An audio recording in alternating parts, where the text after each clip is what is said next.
ce matin. Merci pour ce second culte. Merci de renouveler ton onction sur nous, ta grâce, ta force, ta bénédiction et tes compassions. Je prie pour tout homme et toute femme venus en ce lieu. Je prie que chacun de nous soit exposé à ta parole, exposé à ta présence, exposé à la mouvance de ton Esprit Saint.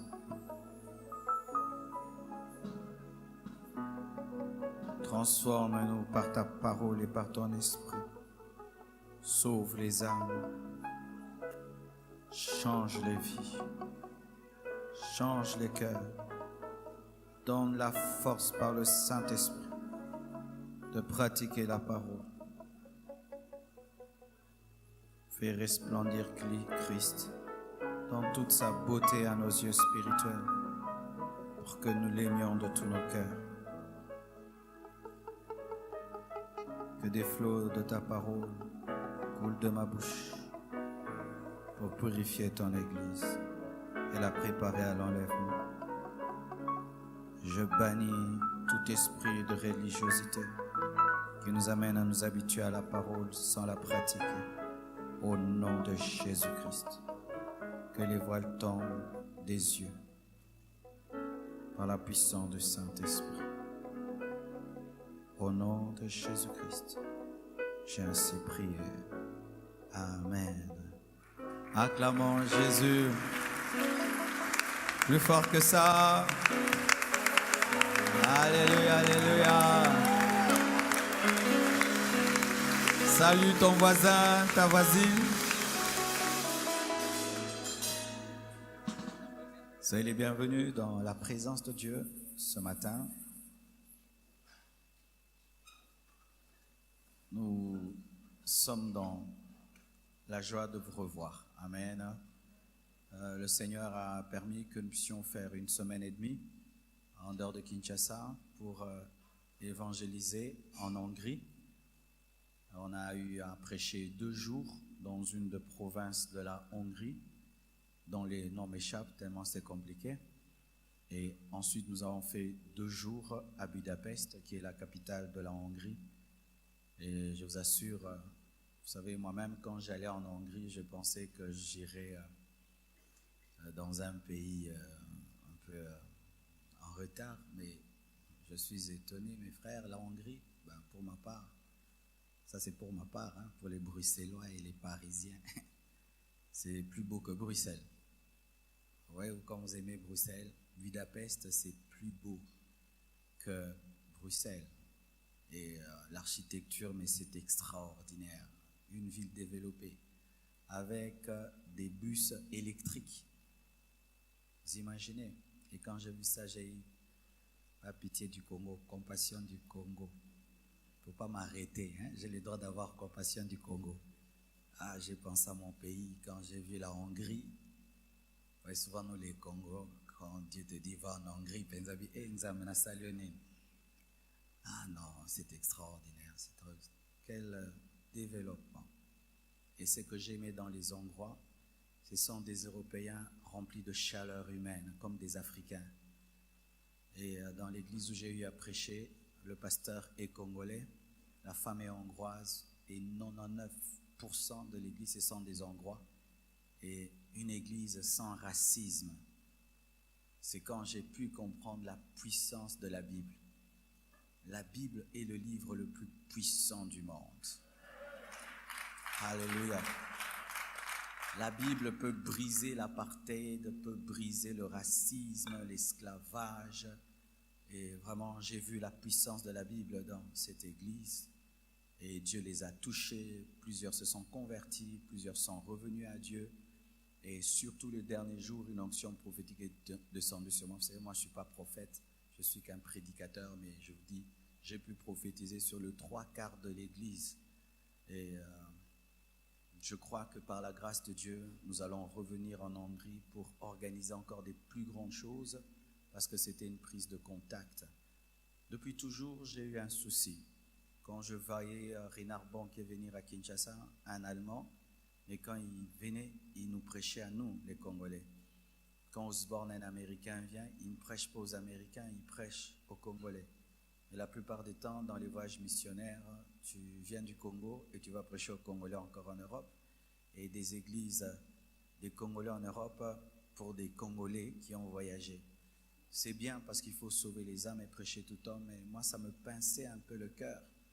Et je demandais à Dieu qu'il me fasse grâce de, quand je voyage, d'aller prêcher. Quand je vais au Liban, je prêche aux Libanais. Quand je vais à Paris, je prêche aux Français. Et même si mes frères congolais viendront, mais qu'au moins je prêche aux autochtones. Et au départ de nos soirées de gloire en Europe, quand même, il y avait des dizaines, de vingtaines d'Européens qui venaient, et la plupart, c'était des Africains.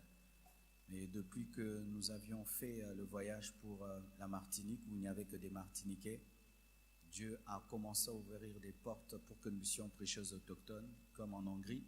Et là, nous venons de recevoir une invitation à Saint-Étienne, en France, dans une église française, pour prêcher aux Français. Je crois que c'est le temps pour nous, les Congolais. Je vous assure, Dieu nous a donné la parole et l'onction. Amen. Ne soyez pas complexés dans ce domaine-là. Dieu nous a bénis. Dites Amen. Mais ce bagage spirituel, ce n'est pas seulement pour nous. C'est pourquoi je vous prie d'élargir votre vision. Il n'y a pas que le Congo dans le monde. Il n'y a pas que Paris. Il n'y a pas que Bruxelles. Il y a des pays qui ont soif de l'évangile. En Ukraine, Tchétchénie, Namibie. Il y a tellement d'endroits où Dieu peut t'envoyer. Et je crois que cette église est une église missionnaire.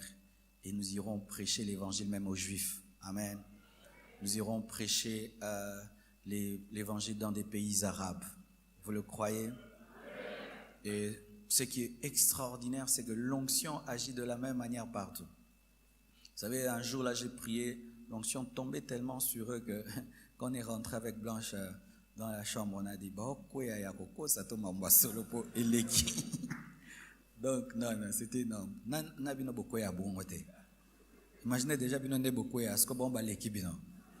Ah, oh, mais tu n'as mon délo, non, non. Et nous avons eu des bonnes relations que nous allons garder. Et il se peut que certains puissent venir nous visiter. Amen. Alors, boye ko l'anglais et l'anglais surtout. Nous voulons vraiment qu'il y ait des anglophones parce que l'anglais passe partout. Et d'ici là, lorsque nous allons construire le hall de l'église, nous allons placer à la porte des francophones, des lingolophones et des anglophones pour que nous soyons une église ouverte à tous. Amen. Merci pour vos prières. Merci pour l'avancement des travaux en notre absence. Nous n'avons pas laissé cela. Nous n'avons pas laissé les plafonds qui commencent déjà. Vraiment que Dieu bénisse toute l'équipe qui travaille avec nous. Soyez abondamment bénis. Nous sommes dans notre culte de sanctification. C'est vrai, le dimanche passé, on vous a parlé en termes de sanctification, mais le Seigneur m'a dit encore d'en parler. C'est pourquoi aujourd'hui encore, je vous parlerai de la sanctification. Qui aime la sanctification? Nous sommes debout, alors nous allons lire la Bible. Ésaïe 6, verset 1. Vous y êtes? Ésaïe 6, oui. Ésaïe 6, verset 1er. Vous y êtes? L'année de la mort du roi Osias, je vis le Seigneur assis sur un trône très élevé, et le pan de sa robe remplissait le temple. Nous allons dans Josué 11, 21 à 23. Josué 11, 21 à 23. Vous y êtes? Josué 11, 21 à 23. Dans le même temps, Josué se mit en marche et il extermina les Anakim de la montagne d'Hébron, de Débir, d'Anab, de toute la montagne de Juda et de toute la montagne d'Israël. Josué les dévoua par interdit avec leurs villes. Il ne resta point d'Anakim dans le pays des enfants d'Israël. Il n'en resta qu'à Gaza, à Gath et à Asdod. Josué s'empara donc de tout le pays, selon tout ce que l'Éternel avait dit à Moïse, et Josué le donna en héritage à Israël, à chacun sa portion d'après leur tribu, puis le pays fut en repos et sans guerre. Deutéronome 2, verset 21. Deutéronome 2, verset 21. C'était un peuple grand, nombreux et de haute taille, comme les Anakim. L'Éternel les détruisit devant les Ammonites, qui les chassèrent et s'établirent à leur place. Notre dernier verset dans le Nouveau Testament, cette fois-ci, Jean 14, verset 30. Jean 14, verset 30. Jean 14, 30, la Bible dit « Je ne parlerai plus guère avec vous, car le prince du monde vient, il n'a rien en moi. » Que Dieu bénisse sa parole. Asseyez-vous s'il vous plaît. Tu vas dire à ton voisin de gauche, le péché résistant brise la communion. C'était celui de gauche, maintenant celui de droite, celui de devant, celui de derrière, celui qui te sourit. Ça fait toujours un exercice, hein? Comme ça, sur la moucana torticoli. Alléluia. Gloire au Seigneur. Le péché résistant brise la communion. Ces derniers temps, je suis en train d'enseigner sur l'alliance. L'alliance est un contrat entre deux personnes. Et là, il s'agit de l'alliance entre nous et Dieu. Mais la nouvelle alliance, parce qu'il y a l'ancienne alliance, mais là, je parle de la nouvelle alliance au travers du sang de Jésus-Christ par laquelle nous devenons fils de Dieu. Mais l'alliance a des niveaux. Il y a une alliance entre un employé et un employeur. Si tu fais ça pour moi, je te paye autant. Il y a l'alliance entre un locataire et un bailleur. Je te donne ma maison et à la fin du mois, tu me payes autant. Mais l'alliance dont je parle, c'est l'alliance entre un mari et une femme parce que entre nous et Jésus-Christ, nous sommes l'épouse et il est l'époux, mais aussi il est père et nous sommes des fils. L'alliance avec Dieu a deux niveaux. Il y a le premier niveau qu'on appelle relation et il y a le deuxième niveau qu'on appelle communion. Retenez cela, il y a le premier niveau qu'on appelle relation, le deuxième niveau qu'on appelle communion. Je vais imaginer ça avec toi et ton fils. Mon fils a une alliance avec moi et j'ai d'abord une relation de père-fils avec lui. Mais au-delà de ma relation de père-fils avec lui, je dois avoir aussi une communion avec lui qui est une communion d'amitié. Ce qui fait que lorsqu'un chrétien pêche, il brise la communion avec Dieu, mais il ne brise pas la relation. Parce que nous continuons à être des enfants de Dieu quand même nous péchons. Sinon, il faudrait qu'à chaque fois que tu pêches, tu puisses encore recevoir Jésus-Christ comme Seigneur et Sauveur et que tu puisses encore inviter le Saint-Esprit. Le Saint-Esprit ne nous quitte pas lorsque nous péchons, quand nous sommes déjà enfants de Dieu. Et nous ne cessons pas d'être des enfants de Dieu parce que nous péchons. Mais la chose qui est brisée lorsque nous péchons, c'est la communion, qui est au-delà de la relation. Maintenant, écoutez ceci, mes frères. Certains, en m'écoutant, vont dire « Wow, quel merveilleux message. Je peux me contenter de la relation et je n'ai que faire de la communion. » Faites très attention. L'enlèvement de l'Église n'est pas fondé sur la relation. L'enlèvement est fondé sur la communion. C'est pourquoi lorsque vous lisez la parole de Dieu et que Dieu parle de l'Église qui doit être enlevée, on dit que la Vierge doit être trouvée pure. Elle est déjà vierge, c'est-à-dire que préparée à se marier, mais il y a des conditions. Elle doit être en communion avec l'époux. Si tu te contentes que de ta relation avec Dieu, c'est-à-dire que je suis enfant de Dieu, point barre, mais tu ne veilles pas sur ta communion avec Dieu, tu n'entendras pas le son de la trompette. Parce que pour entendre le son de la trompette, il faut être en communion avec Dieu. C'est pourquoi ne vous contentez pas seulement d'être des enfants de Dieu, soyez des enfants de Dieu en communion avec Dieu. Amen. Voici encore. Mon fils est mon fils, il a une relation avec moi, mais il ne fait jamais ce que je veux. Je ne vais pas le chasser de la maison. Il va continuer à être mon fils. Mais c'est sûr qu'il il ne va pas jouir de tous les privilèges de sa relation avec moi. C'est la communion qui permet de jouir des bénéfices de la relation. Comprenez-vous ce que je dis? Alléluia. La relation avec Dieu fait de moi son fils, mais c'est la communion qui me permet de bénéficier de la relation. Alléluia. Et aujourd'hui, je veux vous parler des péchés résistants qui brisent cette communion avec Dieu. Revenons à Josué. La Bible nous parle des Anakim. Lorsque Dieu a appelé Moïse afin de libérer Israël de l'emprise des Égyptiens, il a obéi à Dieu. Et au travers d'un bâton élevé sous l'autorité de Dieu, il a pu libérer cette grande nation. Mais dans le désert, Israël a provoqué la colère de Moïse et l'a poussé au péché. Bien-aimé, qu'aucun homme ne te pousse au péché, parce que tu risques de pécher, mais lui, il se répand, et toi, tu n'entres pas, mais lui, il entre. Amen, hein? Comme certains disent, pourquoi tu pêches?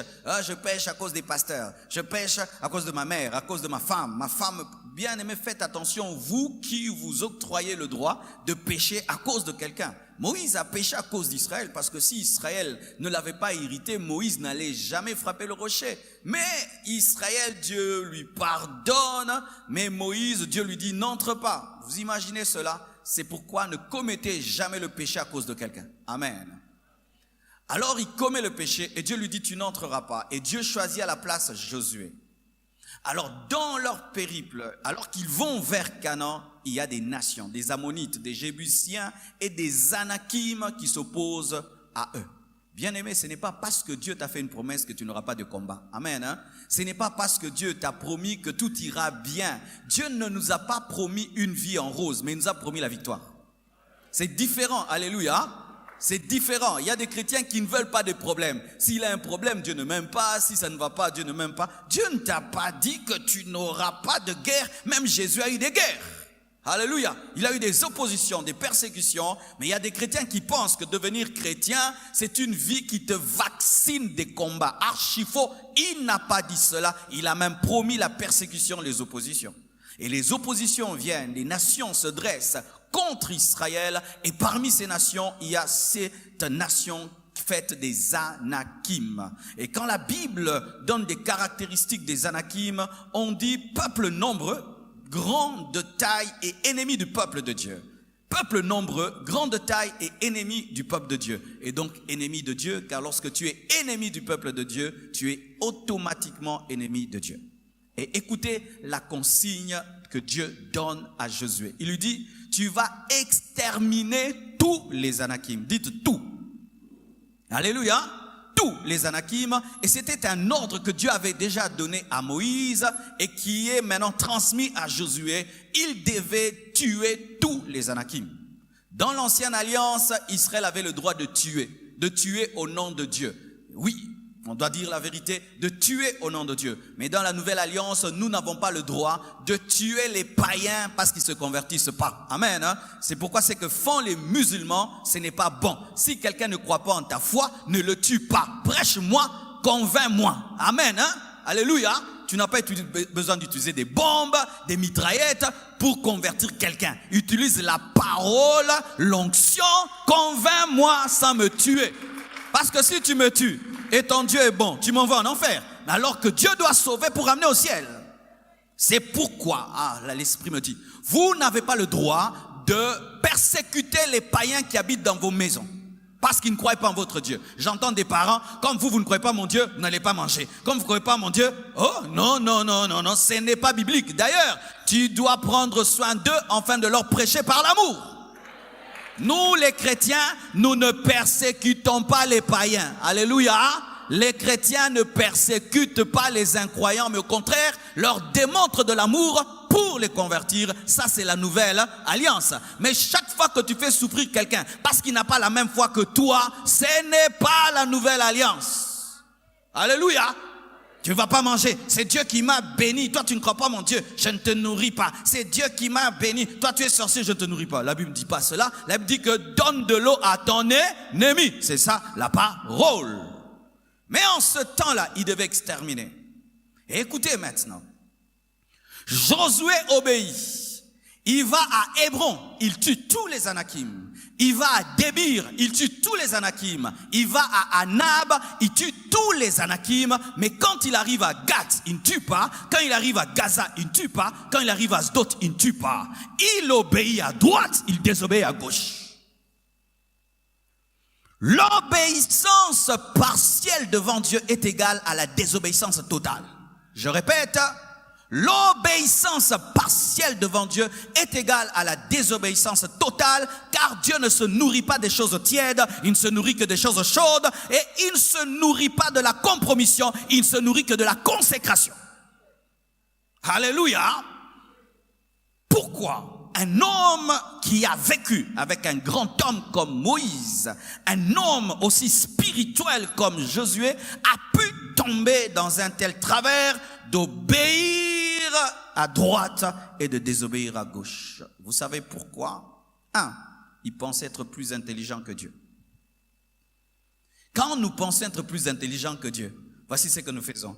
Oh Seigneur, tu veux que je fasse ça? Je le fais, je le fais, je le fais. Mais là, non, c'est pas important, Seigneur. Tu penses que tu es plus intelligent que Dieu, tu es plus sage que Dieu. Et là maintenant, comme tu penses être plus intelligent que Dieu, Dieu va te prouver qu'il est l'ancien des jours. Quand Dieu te dit de faire une chose, sache que sa sagesse est de loin plus élevée que la tienne, obéis et ne donne pas des arguments. Il pensait qu'il était plus sage que Dieu. C'est-à-dire, j'ai déjà tué Hébron, ils sont déjà affaiblis, Seigneur. Pourquoi tuer ceux-là? Ça sert à rien, ils sont déjà faibles. D'ailleurs, regarde, vraiment tout va. Il y a la paix, il y a le repos, Seigneur. Pourquoi toi tu veux qu'on tue? Il y a des gens qui pêchent parce qu'ils sont plus intelligents que Dieu. Quand Dieu lui dit, jeûne, il jeûne. Prie, il prie. Mais quand Dieu lui dit, tu vois cette fréquentation-là, elle est mauvaise pour toi, elle va t'intoxiquer. Oh non, Seigneur, tu ne comprends pas, tu ne comprends pas. Tu vois sur la terre, hein? Tu vois les choses de la terre. Donc toi, tu veux expliquer Dieu les choses des hommes. Il y a des gens qui deviennent les conseillers de Dieu. Un conseiller de Dieu, Dieu, viens, je vais te conseiller. Et ce n'est pas nous qui avons commencé cela. Pierre avait tendance à conseiller Jésus. Nous avons toujours comme l'impression que Dieu ne maîtrise pas les choses des hommes. Hein? Parce que lui, il est au ciel. Non, il n'est pas au ciel, il est aussi sur la terre. Sinon, il n'est pas Dieu. Et vous savez pourquoi encore Josué n'a pas totalement obéi? Il avait une compassion, une fausse compassion. C'est-à-dire, il tue à Hébron, il tue à Anab, il tue à Débir. Mais quand il voit Gaza, il a pitié. Quand il voit Gath, il a pitié. Quand il voit Asdod, il a pitié. Comme toi, tu as pitié. Tu vois, tu as pitié de ta copine. Hein? C'est pourquoi tu ne lui dis pas non. Tu ne lui dis pas non parce qu'elle va pleurer. Elle va pleurer. Tu as pitié de ce papa-là, ton mouchina. Tu as pitié de lui. Parce que si tu lui dis non, papa-là, il ne va plus manger. Il aura des insomnies. Et puis il va te donner le sida.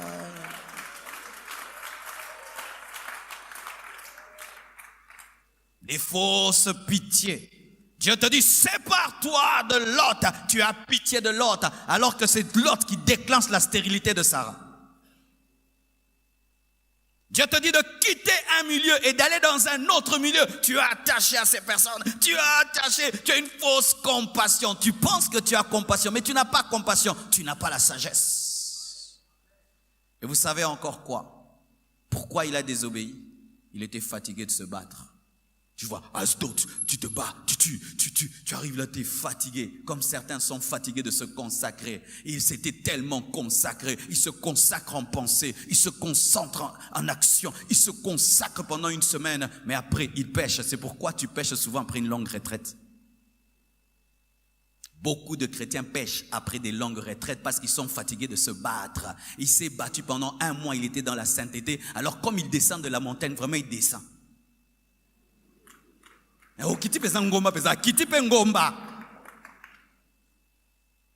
Satan, la plupart des temps, tente les chrétiens quand? Il les tente après des hauts moments de sainteté. Il te tente après que tu aies vaincu Asdod, après que tu aies vaincu plutôt Anab, Hébron. Là, tu es tellement fatigué et te dis, laisse tomber, tu as trop fait, tu as trop craint Dieu. N'est-ce pas que tu as déjà entendu une voix pareille? Tu as trop craint Dieu. Ça me dit, mais relâche-toi un peu, relâche-toi un peu. Et le jour que tu te relâches, Jésus aime.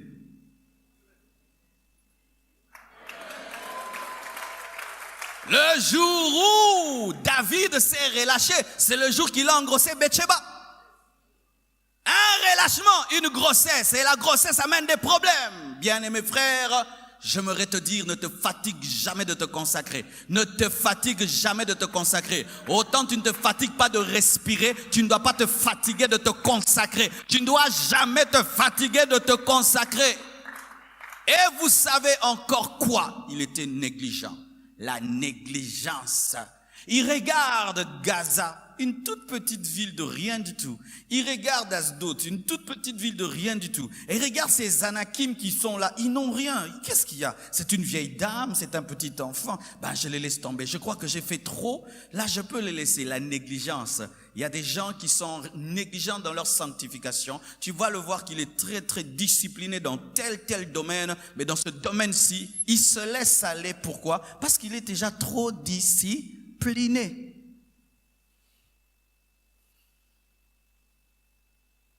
Les péchés résistants. Les péchés résistants, ce sont les péchés que nous gardons après avoir abandonné d'autres péchés. Les péchés résistants, ce sont les péchés des chrétiens, ce ne sont pas les péchés des païens. Les païens sont dans le péché, mais les chrétiens sont dans les péchés résistants. C'est-à-dire que lorsqu'ils viennent à Dieu, ils obéissent à tout ce que Dieu a dit, mais à un certain moment, ils s'arrêtent dans leur croissance, dans leur sanctification et dans leur maturité, et ils conservent certains péchés qui deviennent des péchés résistants, récurrents et répétitifs. Tu viens à Dieu, tu as 10 copines, tu abandonnes 9, tu gardes la principale. Elle est là, non? Est-ce qu'elle est partie? Tu as dit, Soisé, va-t'en. Janine, va-t'en. Quand tu es arrivé chez... Louise. Ah non, Seigneur, pas Louise. Louise, toi dans un mois. Mais jusqu'aujourd'hui, ça fait 5 ans, tu es avec Louise. C'est le péché résistant. Tu as tout abandonné, mais Mounoko. Ah, Otikate. Mounoko Elongwa. Elongwate. Tu n'es plus dans l'impudicité. Tu n'es plus dans l'alcool, la cigarette. Ah, mais Mounoko. Au peseli, na peseli. Mais reprosakaba. Péché résistant. C'est un domaine de ton caractère qui échappe à la croix. C'est un domaine de ta vie où tu es païen, mais chrétien. Quel est ce domaine? C'est ça le péché résistant. Ailleurs, chrétien, mais il y a un domaine.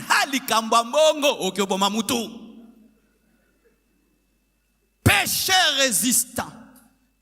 Prière, il est comme Jésus. Prédication comme Jésus. Jeûne comme Jésus. Mbongo, l'art. Mbongo. Ayo mpagano. Ndeko, simba nyoso mbongote. Mbongote. Boete. Toi qui parles en d'autres langues. Makamba mbongo boete. Cupidité. Péché résistant. Vous savez, n'est-ce pas, pour les mamans qui lavent les assiettes, il y a certaines tâches qui, rien qu'en touchant, disparaissent. D'autres, il faut de l'eau. D'autres, il faut du savon. D'autres, il faut un genre de savon.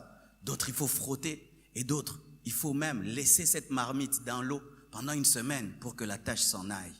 Je parle de ces tâches-là qui, même si on frotte, restent. Il faut la laisser dans la marmite, dans l'eau pendant longtemps. C'est que tu as là. Les tchenga, les makokoto. Tu connais les makokoto? C'est quand on prépare les riz et que ça brûle dans l'assiette. Ce qui reste en bas là, il faut nguruta. Tu connais ça? C'est ça dont Dieu vient te parler. Les péchés résistants qui t'ont même amené à douter de la puissance de la croix, où tu te dis, Seigneur, mais Jésus, si tu reviens, mais tu vas me trouver avec ce péché, est-ce que tu ne peux pas changer la doctrine même de l'enlèvement?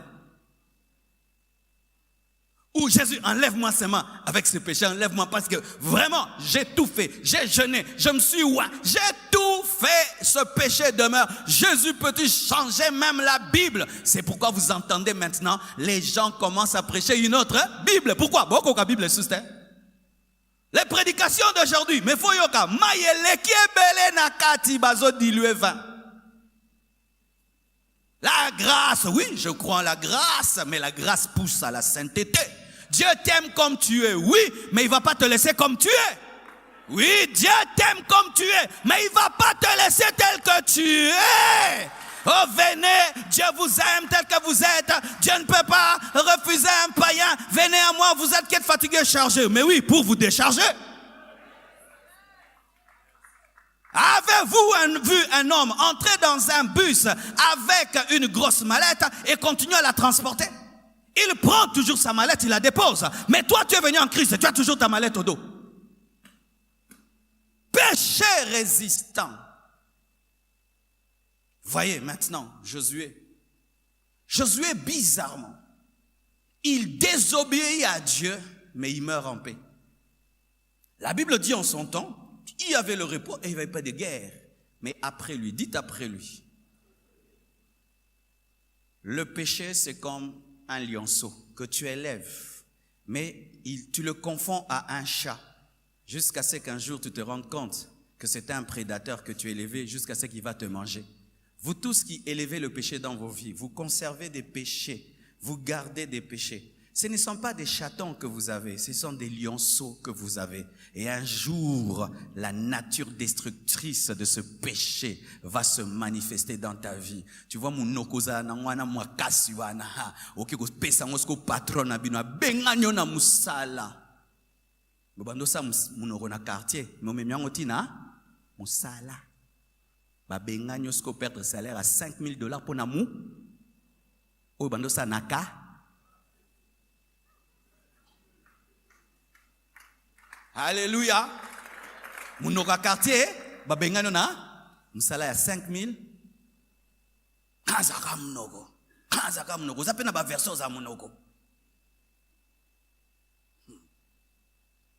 Des années après, Josué est mort. Et un jour, Israël, la descendance de Josué, engendre un homme extraordinaire s'appelant Samson.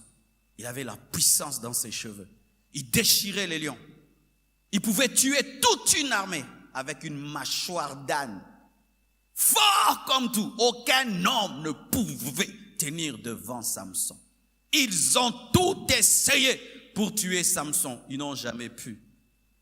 Mais un jour, Gaza, la ville que Josué avait négligée, engendre une fille qui s'appelle Delilah. Delilah, vous savez d'où elle vient? Elle vient de Gaza.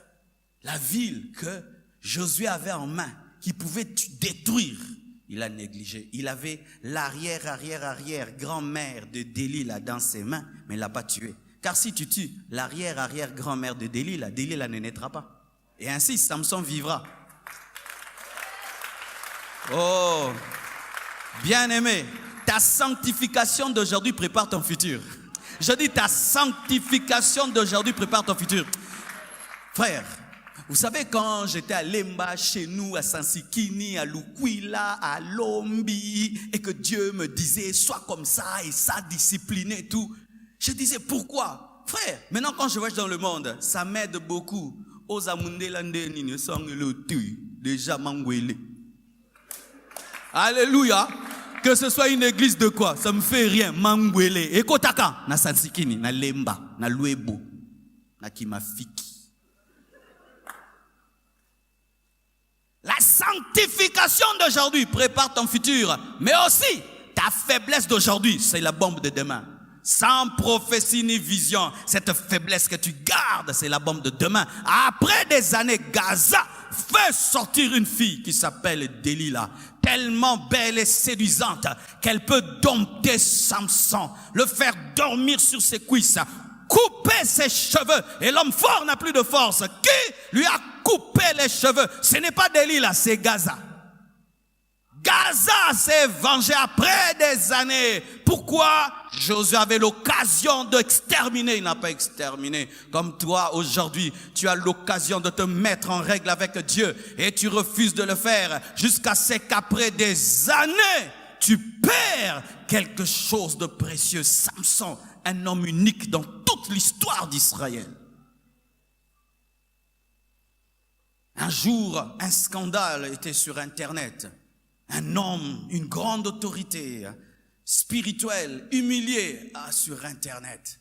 Et puis j'ai posé la question à un de mes aînés dans la foi. J'ai dit, comment on peut arriver à ce niveau? Écoutez sa réponse. Il a dit, Marcelo, Dieu aime ses serviteurs. Dieu n'humilie jamais ses serviteurs. Mais quand tu vois Dieu arriver au point d'humilier un de ses serviteurs, c'est qu'il n'a pas écouté. Il n'a pas écouté par des prophéties, par des visions, par des conseils, par tous moyens que Dieu a utilisés jusqu'à ce que Dieu soit obligé de l'humilier sur Internet. Quand Dieu te parle simplement, obéis simplement. Si tu veux la manière forte, Dieu va utiliser la manière forte, mais tu vas garder les traces de ton humiliation. Et sache ceci, avant ta sainteté, il est Dieu. Après ta sainteté, il est Dieu. Donc ce n'est pas lui qui gagne, c'est toi qui gagnes parce que Dieu est saint avant que tu sois saint. Parce qu'il y a des gens, Nzambe mikona obangote, tika nao.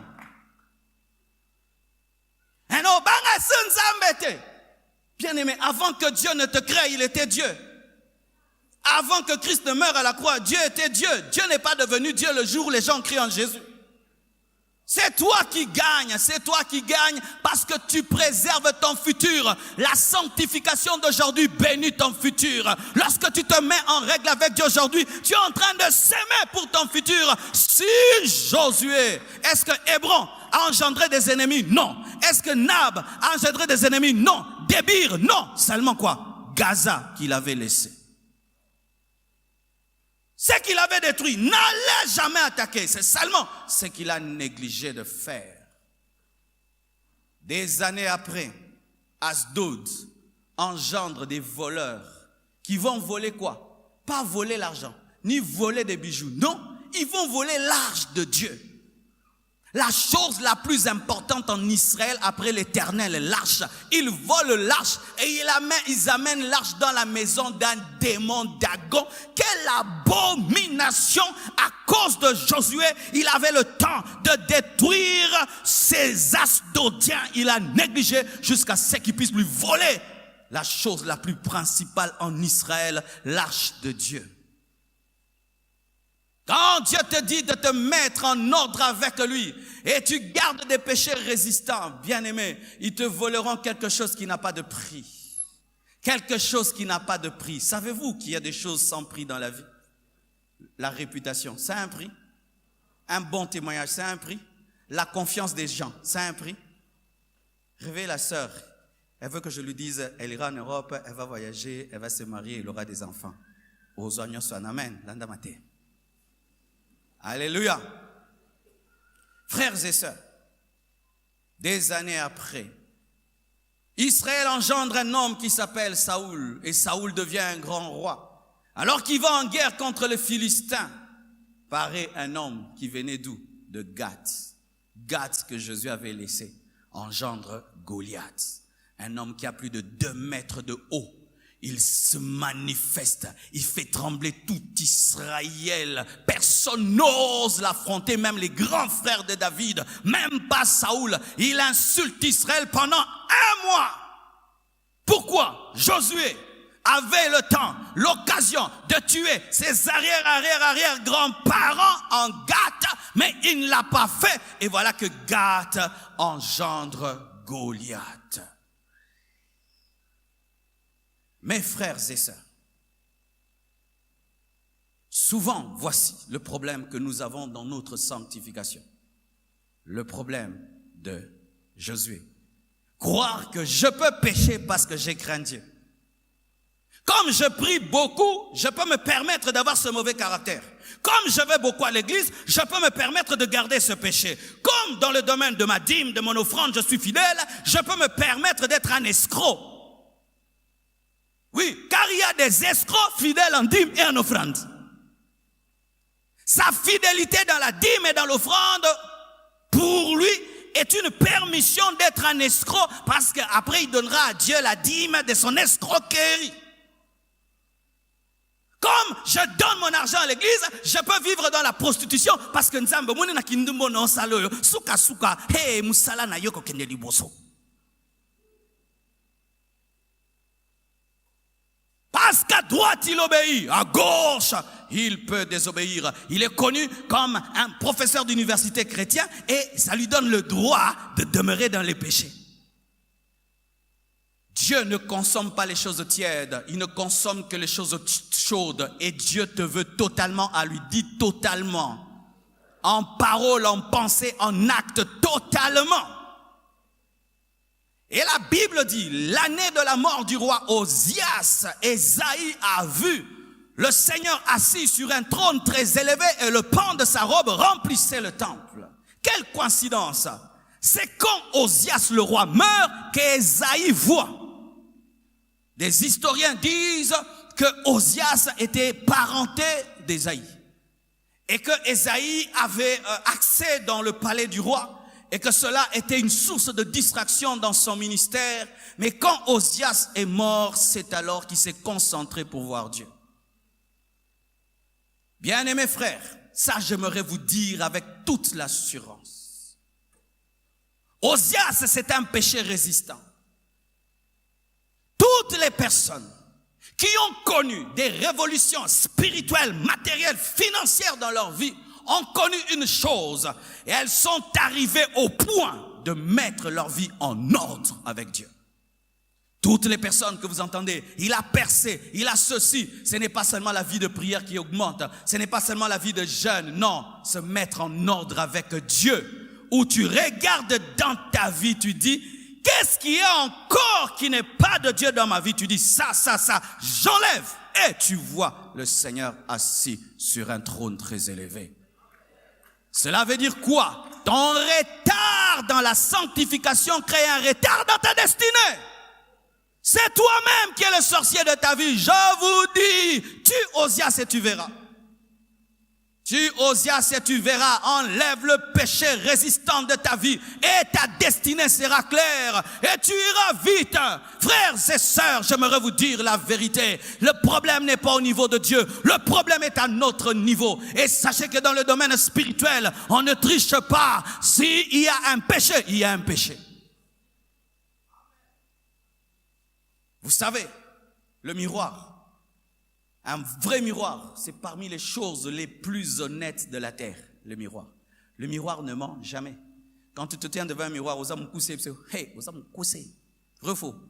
Si tu es clair, le miroir te dit tu es clair, tu as des boutons. Le miroir va te dire que tu as des boutons, tu es très très beau. Le miroir te dira tu es très beau, tu es beau normal, tu es normal. Le miroir va te dire tu es normal. Je me regarde et je me mire et mon miroir me dit, tu es mal peigné. Et puis je dis, je n'ai que faire de ce que tu me dis. Je suis bien peigné. Ok. Tu vas sortir et tout le monde va dire que tu es fou. Tu te mires et le miroir te dit, tu as vraiment la concordance du drapeau d'Isaïe. Rouge, jaune, vert. Arrête, va changer. Habille-toi en bleu, blanc. Non, c'est beau. Quand tu sors, on t'appelle clown. Pareil aussi, quand tu entends la parole qui te révèle ton défaut, même si tu fais semblant, quand tu sors, les démons disent que tu es un clown. Les démons disent que tu es un clown. C'est pourquoi lorsque vous venez à l'église, vous devez prier que les prédicateurs soient des miroirs qui vous révèlent ce que vous êtes. Mais il y a des mauvais miroirs, on les met souvent dans les manèges pour faire rire les enfants. Certains miroirs te grossissent, d'autres t'allongent, d'autres se te changent, ça fait rire. Si vous voulez tobanda ko sekisa kabino ki boza bien, to koma ba clown, ndeko ko pamba mateli sumuno anoko kende liboso nzamba dingi mingi. Wa miroir est déformé mutu. Give me amen. C'est la vérité qui est le miroir. C'est pourquoi quand tu lis la Bible, tu dois savoir que c'est un miroir spirituel et tu dois te mettre en règle avec Dieu. Écoutez Jésus qui dit, le prince de ce monde vient, mais il n'y a rien de lui en moi. Voici une image que j'aimerais vous donner à ce sujet. Si j'ai une SIM orange, est-ce que Vodacom a de l'influence sur moi? Quand Vodacom envoie, on coupe vos unités. Etalinga. Tarif et mati. Etalinga. Publicité. SMS, est-ce que je reçois?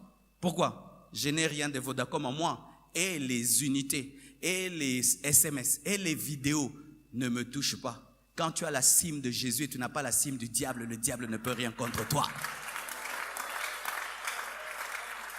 Il ne peut rien contre toi. Si je suis dans le réseau Orange, Vodacom ne peut rien contre moi. Mais si je suis dans le... J'ai double SIM. Vous connaissez les doubles SIM? Qui a un téléphone double SIM? Ce sont les chrétiens charnels. Ils ont double SIM. Satanana yes. azwaka ba prophétie na kindumba, mélanger, double SIM, au perdre réseau, unité, au perdre paix, batterie. Give me amen. Téléphone à double SIM de chrétiens. Téléphone, double SIM. Dieu appelle, il dit oui. Ça t'appelle, il dit oui. Ah oui, maintenant c'est ta SIM Jésus qui fonctionne. Amen. Alléluia. Quand on dit Amen. Tokuta na jardin dedans. Yaka yomoko. La ta coupé na linga kamingi. Kobo sanate. Oya na mbongo poto soma whisky. L'autre SIM. Double SIM, enlevez la SIM du diable de vos vies. Donnez-vous qu'à Dieu et à Dieu seul. Consacrez-vous à Dieu seul. Et à Dieu seul. Sinon, tu es en train de perdre ton temps. Tu es en train de perdre ton énergie. Tu es en train de perdre même ton temps à l'église. Alléluia. Jésus dit, le prince de ce monde vient. Je suis dans le monde, mais je n'ai rien de lui. C'est-à-dire quoi? Le monde n'est pas en moi. La Bible dit que votre ennemi rôde comme un lion rugissant, cherchant qui dévorer. Vous savez, le rôdeur cherche quoi? Une porte d'entrée. Et la porte d'entrée du diable, voici. Quand on dit porte d'entrée, c'est la chose du diable en toi. C'est tout. Définition, porte du diable, porte d'entrée. C'est la chose du diable en moi. Dis la chose du diable en moi. Égale la porte d'entrée. Nazokanga, ba porte d'entrée nyoso. Nazokanga. Même si tu dis na cheka dena. Chaîne. Non, les chrétiens, on est devenus théâtral. Est-ce que théâtro se dit? Non, hein? Théâtral. Je lis, je ferme les portes, portes du diable. Avec une copine dans son cœur, je ferme les portes du diable. Je scelle la maison avec le sang, partout le sang. Là, les sorciers te regardent vraiment. Au théâtre, il est qui m'a casse.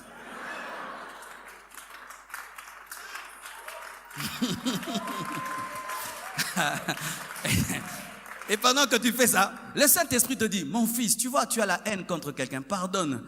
Non, Seigneur, il m'a fait trop de mal. Je suis en train de sceller ma vie, je sais mal. Mais pardonne l'autre. Non, il m'a fait de mal. La chose du diable est en toi. Et comme maintenant, il veut te détruire, il appuie seulement le bouton. Et la chose qui est en toi répond à Satan.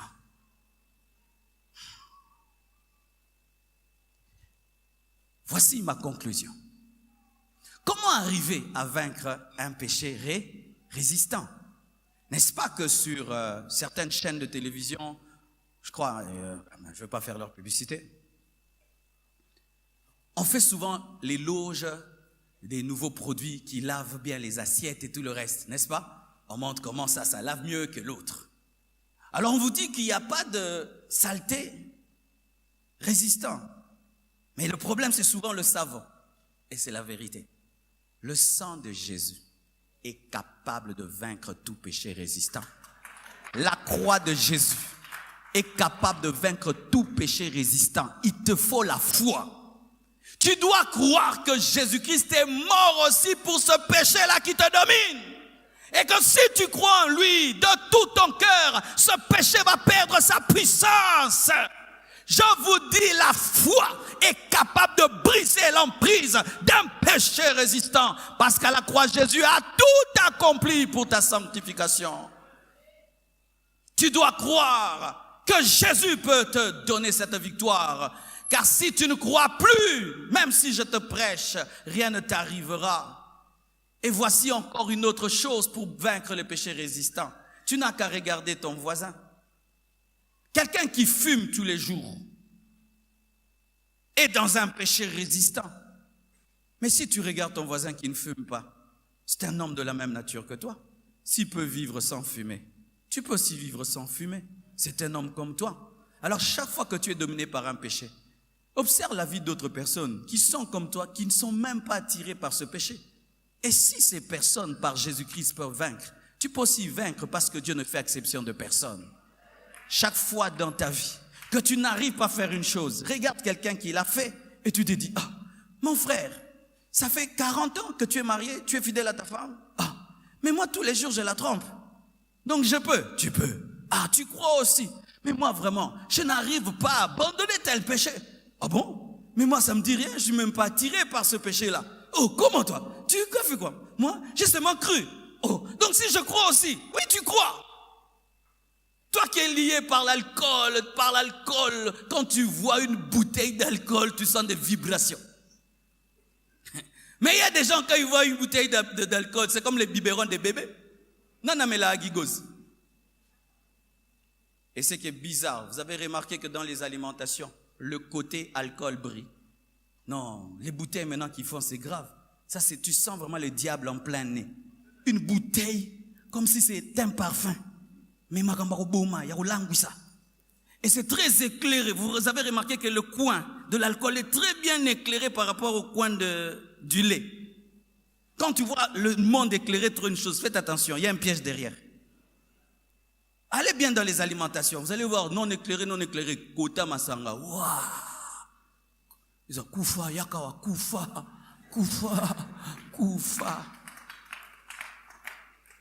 Mais il y a des gens, quand ils regardent, ça leur dit rien. Toi aussi, tu peux vaincre l'alcool, tu peux vaincre la cigarette, tu peux vaincre l'impudicité, tu peux vaincre l'orgueil, parce qu'il y a quelqu'un à côté de toi qui a vaincu cela. Et si ça marchait dans sa vie, ça marchera aussi dans ta vie. Et une dernière chose, ça c'est une révélation que j'ai reçue ce matin. C'est vrai, je connaissais cela, mais je ne prévoyais pas prêcher ça. Mais pendant le premier culte, pendant que je prêchais, Dieu m'a ouvert cette parole. Frères et sœurs, pour vous qui avez atteint un niveau où votre péché est récurrent, ce n'est pas seulement un caractère, mais c'est devenu des personnes. Des personnes. Parce que tu vois, quand tu pêches souvent, toi-même, tu peux dire j'arrête. Mais quand tu pêches avec quelqu'un, la personne peut te convaincre de continuer. Alors voici ce que j'aimerais te dire. Toi qui as un péché récurrent, c'est une personne dans ta vie qui est en train de t'amener dans le péché. Que Dieu t'ouvre seulement les yeux et tu verras que ce n'est que de la boue par rapport à l'huile. Entre la boue et l'huile, je choisis quoi? L'huile. Tu es un serviteur de Dieu. Tu sors avec une femme qui te bouffe ton onction. Si seulement tes yeux s'ouvrent, tu vas seulement la regarder lui. Hé, je suis en train de tuer mon onction pour toi. Motte de terre, statue. Obapemaka. C'est pourquoi. Tu vois la femme qui te fait tomber. Il y a un autre homme, s'il la regarde, il la trouve normale. Pourquoi? Ses yeux ne sont pas aveuglés. Il la voit telle qu'elle est. Mais toi, on a fait briller. On a mis les projecteurs. C'est comme on est danger. Donne-moi la main. Vous avez remarqué ces derniers temps sur Internet. Tu peux prendre ta photo, tu la travailles. Et puis au bimi mutumobwe, n'est-ce pas?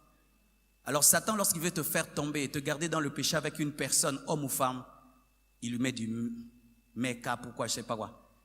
C'est comment ils appellent ça? Les Photoshop. Mais il lui met des Photoshop en live. Ah, derrière un artiste ici. Un Photoshop en live. C'est-à-dire que toi, quand tu regardes cette personne, elle a une beauté extraordinaire. Mais c'est seulement toi qui vois. Nous là, ça n'est normal. Mais yo mona asuste que papa wana zana aja papa na bino azali bumumnene koleka papa abino.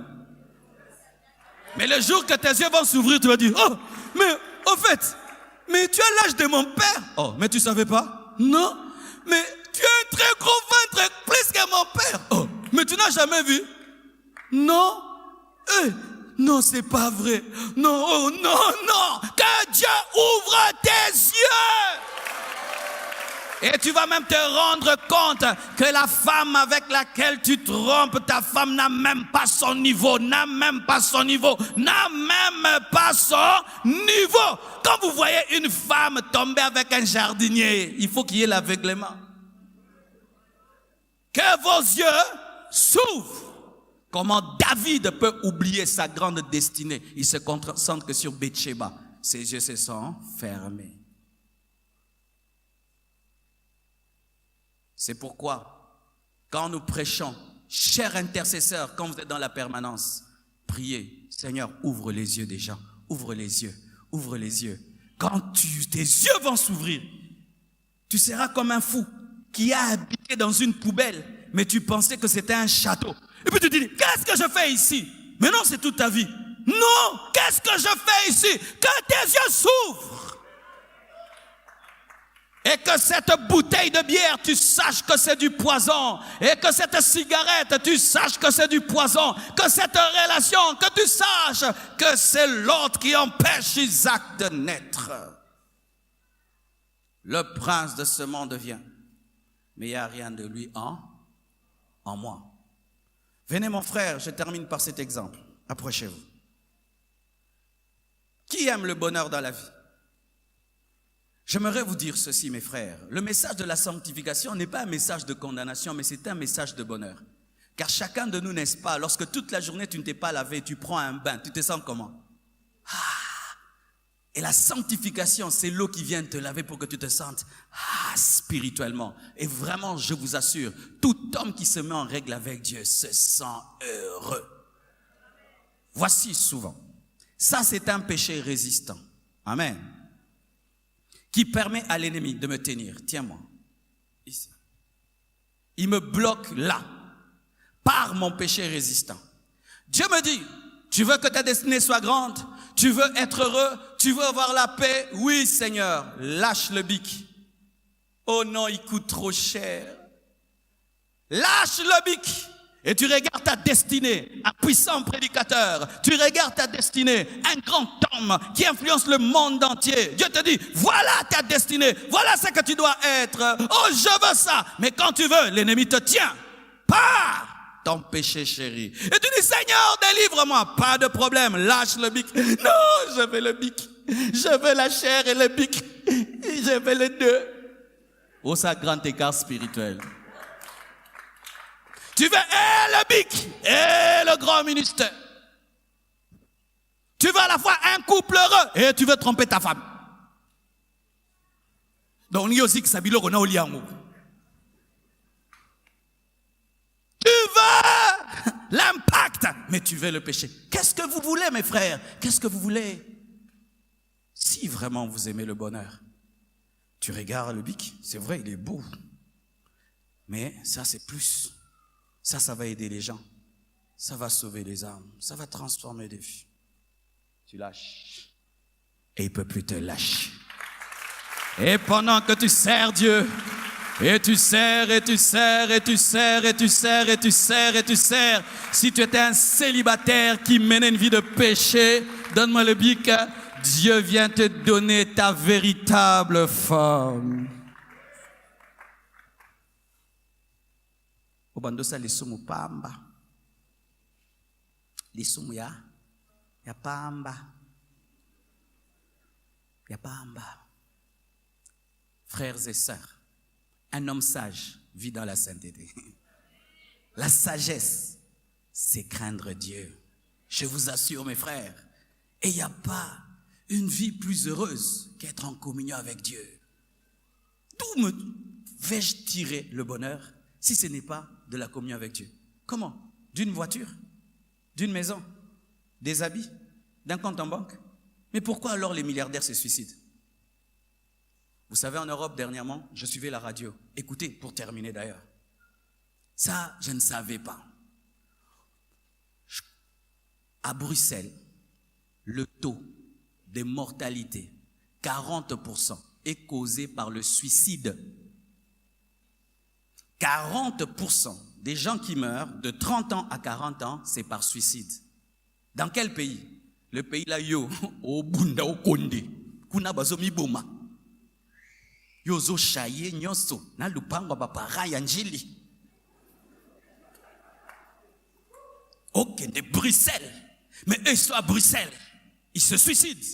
Pourquoi? Ils sont seuls. C'est un pays des gens seuls là-bas. Qu'on a posé un master, il faut gêner. Tout le monde est busy, il n'a pas le temps pour toi.